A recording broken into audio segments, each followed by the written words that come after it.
In the home stretch, we have one final speaker, and our final speaker is Mr. Fabian Mesa. But before he takes the stage, let me tell you a little bit about him. Fabian has had two careers. Both of them have been quite impressive. Fabian, like Teresa, is a big box retail manager. He has spent many years in the retail industry. He's worked for companies like Home Depot, Lowe's, Best Buy, and a number of other companies. His annualized total in sales from the boxes he's ran is in the neighborhood of $300 million. So he knows all about large budgets and large staffing. Large staffing. Now, if that's not impressive, if that's not impressive enough, in the middle of all that, he decides to become a professional athlete. He became a world professional heavyweight boxer, and Fabian actually stepped into the ring and fought two world heavyweight champions, and a gold medal Olympic winner, winner of the 1996 gold medal boxing Olympics, and the current reigning champion, whose name is Vladimir Klitschko. This man fought him. Okay, so without further ado, Fabian Mesa. Wow. Now I got big shoes to fill, right? How do you follow Damien, and then how do you follow Teresa? I think my envelope should have been a little bit bigger, so I would have been first, right? Yeah. So leave me to the end. Well, first and foremost, thank you for allowing me to be here today. It's an honor to have you guys, or be here with you guys. Thanks to Rodrigo for inviting. Devin, Shirley, thanks for allowing me to be here. You guys are probably really wondering, who is Fabian? Who is this guy? Where does he come from? I want to keep it, I guess I don't have anything really written down. I want to keep it from the heart. I want to tell you guys who I am, what I've gone through, and where I've been and where I've gone. I was brought to the U.S. at age 4. Come from Mexico. Little tiny town, probably as big as the room. It was actually only about 100 people in that little town, and we're all related. It's a really small town. The name of the town is Yerba Buena. Yerba meaning weed. Buena meaning good. So, if you really translated, it's good weed. So that's where I come from, Yerba Buena. And brought to the U.S. again, like I said, at age 4. My father was in it was a group they called the Braceros, where the U.S. was looking for people to come and work in the agricultural. And, he brought us through that. I was for family of 5 when we came into the U.S., plus my mom and dad. And my dad was the only income. We came to the U.S. in 1974. So who wants to take a guess of what the minimum wage was back then? $15. $1.60. $1.60 was minimum wage, and he was raising 5 kids plus himself and my mom. So family of 7 at a minimum wage of $1.60. Talk about tough, right? Now, having such a small family and such a small wage, we lived in a very, very small place. And we all went to school. We all had to, wear clothing, shoes, and all that kind of good stuff. And thankfully, my dad was able to provide all that for us. He was such a prideful man that although there was help, and there's always been help through the government, that pride says, you know what? I brought you guys into earth, and it's going to be me that supports you guys. I'm not going to ask anybody for anything. He was one of those guys that, like Teresa's dad, would go to work his 8, 10, 12 hours, come home, try to take that little rest that he could. And sometimes we actually saw that he did not eat as long as we ate, as long as we had what we needed. So talk about having the little tough ride as we're growing up. But we made it through high school. We made it through where we needed to go. And, we thank him for what he did, and we thank God for allowing him to provide for us. So, as I see him struggling through these whole years, I must have been 13 when I started seeing, I need to help him somehow. I need to do something to go help him because it's hard. I see him coming home every single day as tired as he does. I took it upon myself to go knock on some doors and ask our neighbors, hey, could I do your lawn? How old were you? 13. Wow. 13. At the time that I started, I saw that, I need to do something. It's time for me to step it up and do something. I go and knock on the neighbors' doors. I see your lawn needs to be mown. Could I clean your lawn? Could I do it? Could I wash your car? And I started doing that, every single weekend. And before I knew it, I had a little group of people that would actually allow me to do their lawns and wash their cars. And every single penny that I brought home, if I brought $10, $12, I felt great because I felt that I was contributing to the household and I was bringing them to my mom. Nowadays, if you give a child, $13, $14, $100, they think about something for them. You want to say something? No, they won't Don't think about Best Buy. Don't think about that. What is it, $300 ear headphones or headphones that, right? Yeah. For the games. For Yeah. just this amount? Yeah. Yeah, think about it. I know. So, as I started seeing more and I started earning a little bit of money, I liked it. I was like, I got to do more of this. But I still have to stay on top of school. I have to make sure that I graduate because not graduating high school for my mom was a heartbreaker. She made it known that, look, I'm going to allow you to keep doing this, but the minute your grades fall, you're going to stop all this. So I turned 16 and a half, and I'm able to get a part-time job, a legitimate part-time job at a liquor store. So I get out of school at 3 o'clock like you normally would, and I ride my bike over to this little liquor store, and I'm what they call a little box boy. I'm helping out with the stocking of the merchandise.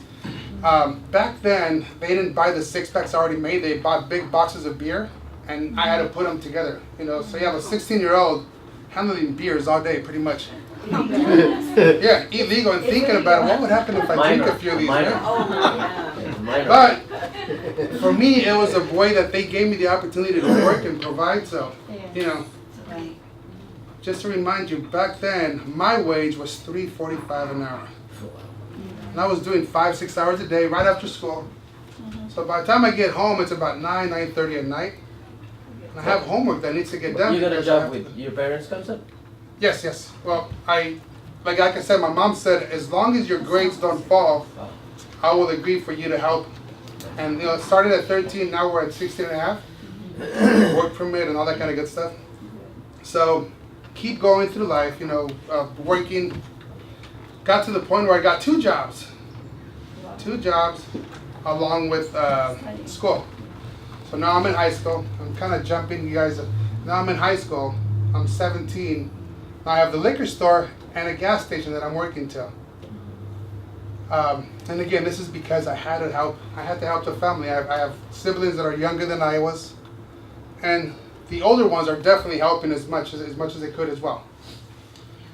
So, right out of high school, I decided that it's time for me to go to work or go to school. Because everybody wants to go to college. Everybody dreams of a great education. So I get a job with a place called, most of you guys are too young to remember, a place called Home Base. Home Base is a place that used to be just like Home Depot and Lowe's today. Well, Home Base hires, people off the streets in seasonal times. And I get a job through them. And they pay me minimum wage at this time now. We're talking about $7.25 an hour. And within a 3-month period of me knowing how hard I had to work to be able to do things and grow, within a 3-month period, they give me an assignment of being a department manager. A department manager, a 18-year-old managing a group of 14 or 15 people. And these people are people that are matured adults. People that are in their 20s, 30s, and some even 40s. And now they have an 18-year-old that's going to be leading the group of people. So, talk about fear. I'm only 18. I don't really know much about the business. I don't know anything about leadership at age 18. All I know is that I have to work hard, because if I fail, I won't be able to provide for the house. So, I found a way, just to spending time with each and every employee, found a way to learn how to treat them. Ever heard that phrase, treat people how you want to be treated? I found that it was incorrect. If you think about it, some people do not want to be treated like you want to be treated. I'm a professional boxer. I'm okay with people struggling me and pushing me around. Teresa might be a little more gentle than I am. So she does not want to be treated like I like to be treated. Right? So if you think about it, by getting to know that person and you treat them how they want to be treated versus how you want to be treated, what a way to build a relationship, right? And I had to learn this on my own. So through the time that I'm working with Homebase, I have two cousins who are both professional boxers. And they're doing great in their boxing careers, and they're at my age, and they come from the same little Yerba Buena town. So they are the ones that are getting me, Fabian, you should come to the gym, you should come to the gym. I know I'm fat now, but imagine me 3 feet shorter, weighing probably about the same weight that I weigh now. So I was a little fat boy through high school, and I thought, you know what a great way to lose weight. So I was scared because I know that boxing involved getting hit. But I said, you know what, I'm going to give it a try. I'm going to go with you guys, let's go. And sure enough, I got hit quite a bit. Right away. First day at the gym, the manager of the boxing gym says, you know what, we don't just allow anybody to come in because this is a serious business. But if you want to stay, we need to see you up in the ring. So I wanted to stay. I said, yeah, well, let's give it a try. And I will not lie, I couldn't sleep that night with so many blows that I received to the body, to the head. Everything was sore. But I wanted to, in my mind, I wanted to lose weight. Next day comes, I go to the gym again. Next day comes, I'm at the gym, I show up and I look at the manager and I said, I'm back. He goes, you sure? Yeah, I'm back. And he tells the same guy that beat me the night before, he goes, get ready, he's going up again. So he asked me to get up in the ring and I'm ready, I'm a little shaky, I'm like, oh, it's gonna happen again. Right before it happens, he says, I was just kidding, come on down. He goes, we gotta let you rest. Now, by you coming back and showing me that you wanted to do this, you're part of the gym now. So you get to stay in the gym. Don't worry about fees. You know, we want you to be part of the gym. Special. So yeah, I got my behind me, but it worked. Right? So I stick with the retail because obviously that's my job. That's what's providing for me. And I picked up boxing just because I wanted to lose weight. Just because I wanted to lose weight. I get a secret shopper. Have you guys ever heard of secret shoppers? Yes. I get a secret shopper at Homebase. You know, some guy walks up and I greet him. I say, hey, how you doing? How can I help you? How can I help you today? And this person happens to be a store manager of a brand new business. I didn't know that. I just simply greeted him because that's what I did with every customer. Homebase also? Well, no, this guy was from Home Depot. Home Depot, now I'm taking you guys back to 1989. Home Depot had built their first store in California. And the store manager was obviously recruiting people. And he happened to walk by my aisle and I did what I normally would. I walk out to the guy, how you doing? You know, how can I help you today? And the greeting alone is what got his attention. And right away he gave me his card. He says, I'm the store manager for this place called Lowe's. I didn't know anything about Lowe's. This is my first really serious job, which is, Homebase. I don't know what these other places are. But I kept the card. I kept the card and, just to see what would come up and continue my boxing career. Some time goes into the boxing. I've already spent a few months in boxing and I've lost a few pounds. Don't look at me now, okay? We're talking about 1989. You're gaining back pretty I quick. got them back plus more, yeah. So I am doing so good in boxing that the manager says, Fabian, I think you're ready for a first fight. And I'm like, what are you talking about? I've only been here for a few months. He says, you're ready for your first fight. We have a fight in the Chino State Prison.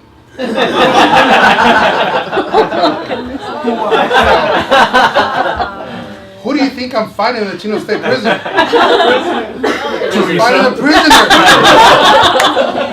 You're in for the. Yeah. So my first amateur fight, we drive in a big secured bus into the Chino State Prison. And I don't know who I'm fighting because the amateurs, you just show up and if there's somebody that matches your weight, you get to fight.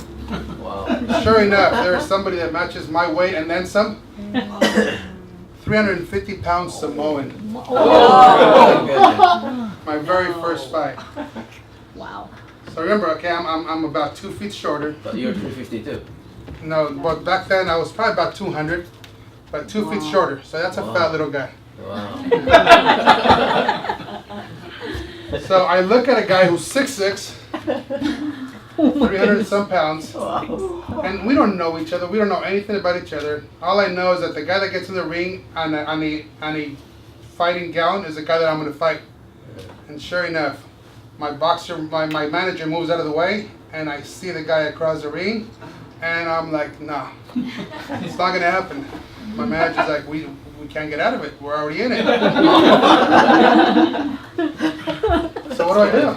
Right? What do I do? It's something that I kid you not, I really wanted to cry. So I was looking at the guy, I'm 18 years old, I was like, I'm going to get my behind killed. I'm going to get killed.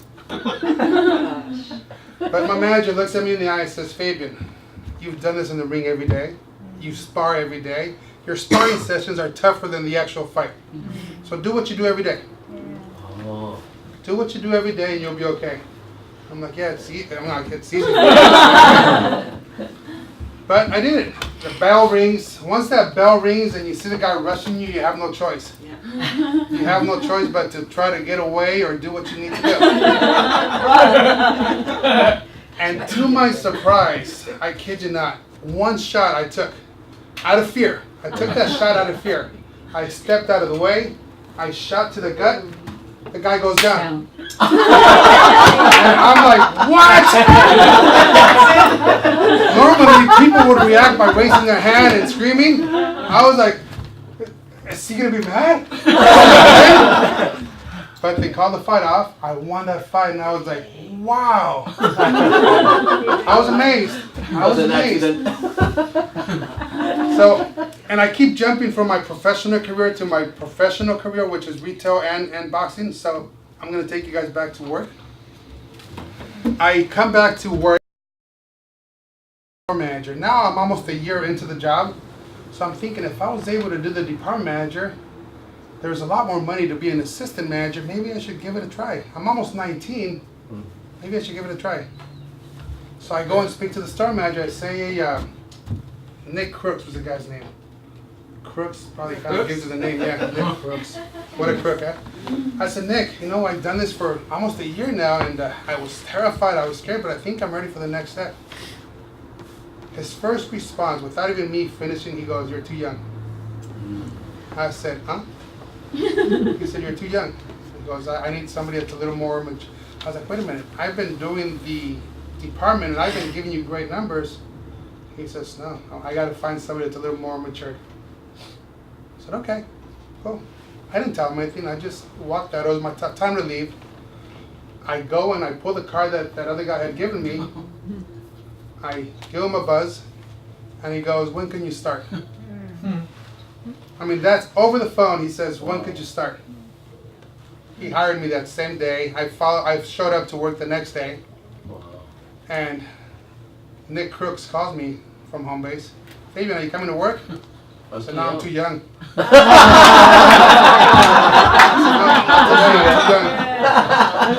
I didn't tell him I have another job. I didn't tell him I'm gone. I said, I'm too young. And I started working with Home Depot as a regular employee, stocking merchandise with the same amount of money I was making as a department manager, which was great. But I knew that I had to work hard and I had to prove myself to be able to get up there again. Well, within a 3-month period, they promote me at Home Depot to a department manager. So now I'm 19. I'm trying to keep you guys 19 years and 3 months old. Right? Time goes by, 3 months period. I become a department manager. Now I have 26 people because I have more people. There's a busier store. 26 people under my belt are working for me. Now I have a little more experience, so I feel a little better. The surprise comes another 3 months later when they offer me the assistant store manager position. Without me even asking, the store manager that had recruited me comes to me and says, Fabian, the numbers in your department have been phenomenal. We think you're ready. I wasn't too young for him. He says, we think you're ready to take an assistant manager role. I need an assistant manager, and you're the guy that we need. And I'm like, wait a minute, that would mean we have 360 employees in the store. So I'm managing 26. That would mean as an assistant, I'd have to control or work with 360 employees. He goes, yeah. He goes, and you can do it. So there was a difference from Nick Crook, right, to this gentleman's name was Mark Smith. He says, you know, you can do it. He goes, you're just going to do the exact same thing you're doing now. Now you have more people to do it with. More people to help you with the load. Little scary, but I took it on. I said, you know what, let's do this. And I did that for about a year. About a year as an assistant store manager. The store manager that promoted me leaves the company. District manager calls me and says, Fabian, I guess you have to step into the store manager role. So I'm like, whoa. Kind of like with Teresa, I was like, as an assistant, I knew I could blame it on him or kind of say the store manager responsibility, but I don't know if I could be the store manager. So that's being responsible for $350 million in business, 360 some employees. Question. Are you still 19? Almost. Almost. I'm 19 and a half now. Say that, when 19 that and a half, time. 19 and a half, yes. Still 19? Yeah, well, it's remember, almost a year. So I'm about to turn 20. I'm about to turn 20 when they offer me the assistant manager. I know I look 19 now. I thought you guys I do look 19, right? So, yeah, I'm actually about to be 20. I'm about to be 20 when they offer me the assistant manager position, or the store manager position now. They want me to take full responsibility for the store. A little terrifying. So I tell the district manager, you know what?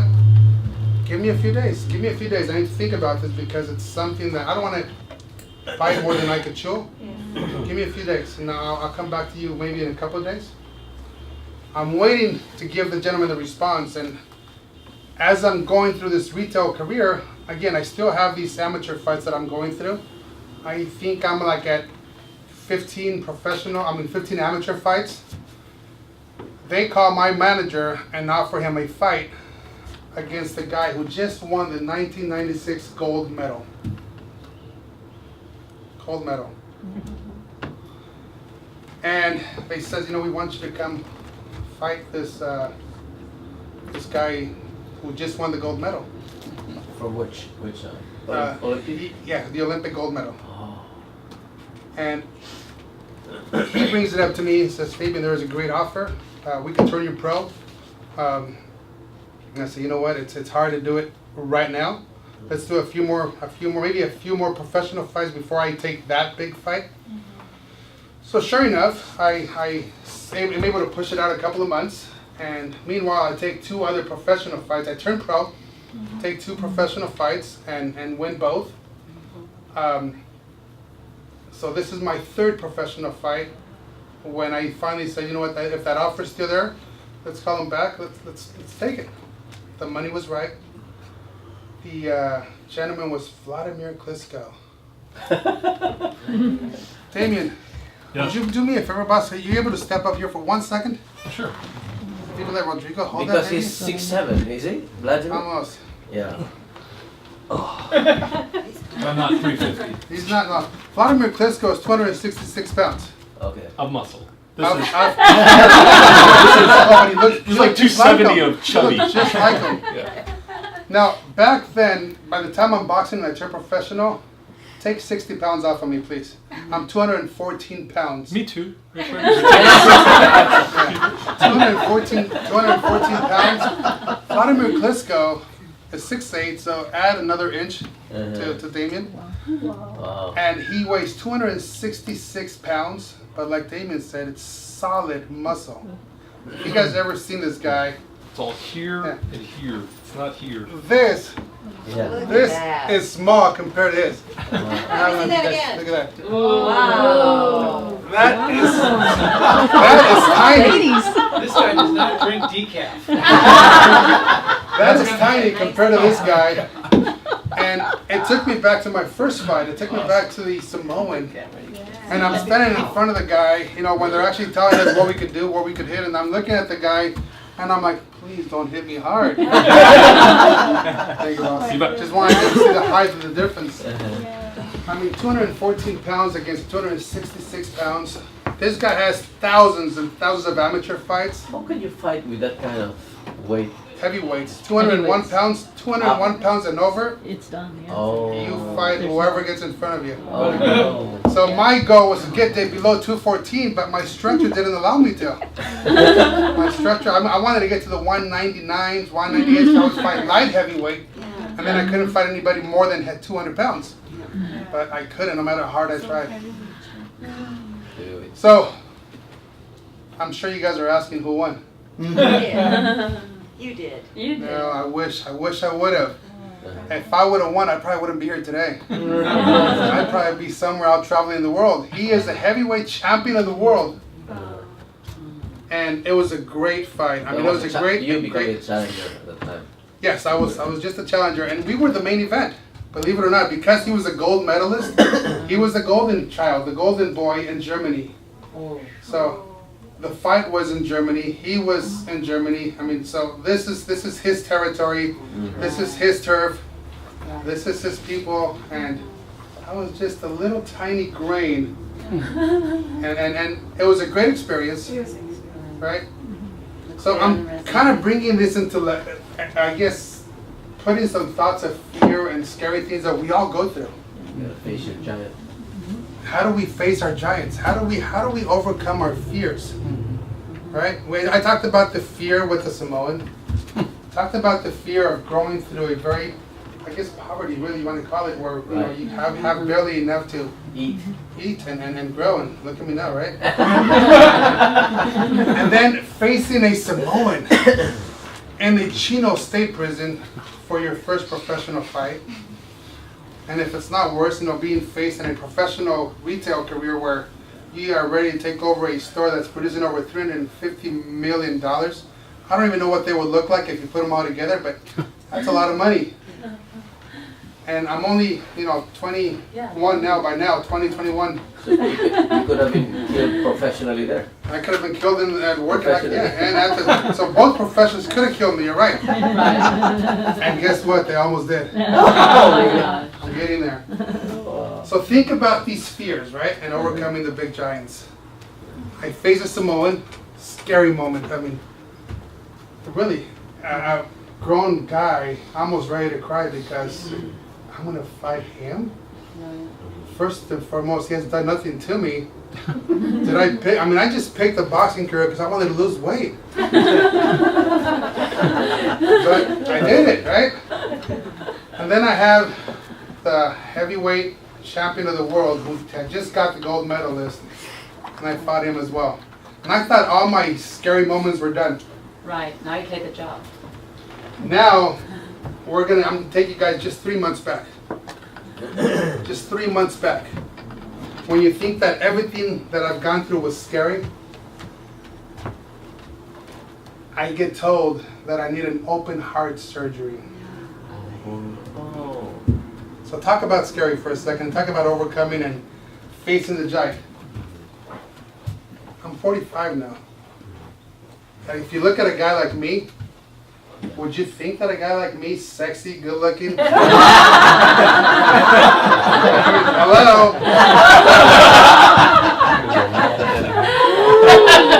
And I get told that I need open heart surgery. I don't know what to say. I don't know what to think. I don't know what to do. I'm like, wait a minute. What does that even mean? Open heart surgery? I know that's for old people. I know that's for people that are obese. I guess I'm obese. But I had to do a little more research. I'm like, I didn't know who to call. And one of the first people I called was my mentor. Not only at a professional level, but at a personal level, I'm like, whoa, I'm hitting the wall. What do I do? And my mentor says, you know what, get a second opinion. Let's find out what's going on. So sure enough, I researched who's the best people to do, these types of things. And Cedars-Sinai, I'm sure you guys have heard of it. Cedars-Sinai is the leading place for open heart surgeries. Call them up. I go there and I show, and they say, yep, if you don't get an open heart surgery within the next few days, who knows if you'll be around in the next few days. So I scheduled the surgery, and the surgery was scheduled for December of this past year. And I said, well, I'll take it easy till December. The doctor calls me one day and says, hey, Fabian, how you doing? I'm doing great. He goes, where are you? I said, I'm at work. He goes, what? He goes, what are you doing at work? We just told you what we need to do and you're at work. And that's when he really laid it down on me. He says, let me tell you what you have. We have 4 main arteries, is what he tells me. This is the doctor, okay? I don't know. This is the doctor telling me. You have 4 main arteries. 2 of your arteries are 100% clogged. Oh, 1 of your arteries is 80% clogged. oh no. So for years, and we don't know how long, your body has been working with 1 artery and 20% of the other. He says, unfortunately, the artery that's been doing all the work is your thinnest artery. So he goes, I need you to leave work, and I need you to be in the hospital tomorrow, because this is how serious this is. And you weren't tired or you didn't have any symptoms? Well, that's kind of what led me to go get checked. It started off with, but I blamed it on the extra weight. I blamed it on the fact that I think I'm 50, 60 pounds over. So I get the surgery. I'm talking about those scary moments, talking about overcoming and beating Goliath, right? Or, Facing the giant. yeah, facing your giant. I go through the open heart surgery, and here I am 3 months later. Thank you, Jesus. Thank you. You're a miracle. A few tickets for that. So I think the story I want to leave you guys with is, no matter how scary it might seem, facing that giant, and that giant could be a customer, that giant could just be a simple way of talking to people over the phone. If we kind of put everything in perspective, everything we've talked about today, there is always a way to face that giant. There is always a way to defeat that giant. And if you can't defeat the giant, at least join the giant. So you wouldn't hurt you. So that's my story. And once again, thanks for having me here.